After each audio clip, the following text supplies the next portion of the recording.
الحمد للہ وحدہ لا شریک لہ والصلاة والسلام علی من لا نبی بعد۔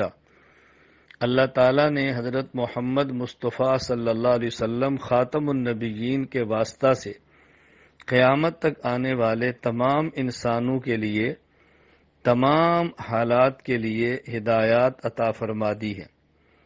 اس وقت کرونا وائرس جو ایک بین الاقوامی مرض اور وبا کے طور پر سامنے آئی ہے، اس کو ختم کرنے کے لیے کئی ایک ممالک میں مسلمانوں نے اجتماعی طور پر اذانیں دینا شروع کی ہیں۔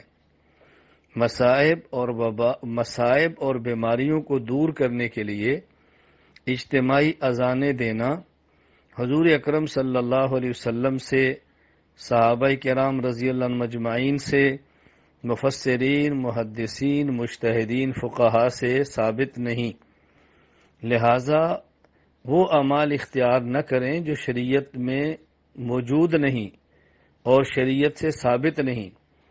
ایسے موقع پر توبہ کرنا، استغفار کرنا، صدقات کا اہتمام کرنا، احتیاطی تدابیر اختیار کرنا، یہ باتیں ثابت ہیں اور اس کا اہتمام کرنا چاہیے۔ اس لیے میں دنیا بھر کے مسلمانوں سے گزارش کرتا ہوں، سنت کا اہتمام کریں، اتباع شریعت کا اہتمام کریں اور اپنی طرف سے ایسے اعمال نہ کریں جو دین میں اور شریعت میں ثابت نہیں ہیں۔ اس سے امراض بڑھتی ہیں، کم نہیں ہوتی، وبائیں پھیلتی ہیں، ختم نہیں ہوتی۔ اللہ تعالیٰ مجھے اور آپ سب کو سنت کے مطابق اپنی زندگی گزارنے کی توفیق عطا فرمائے۔ اس بیماری میں جو حالت ایمان میں دنیا سے چلے گئے ہیں، اللہ تعالیٰ ان کی مغفرت فرمائے۔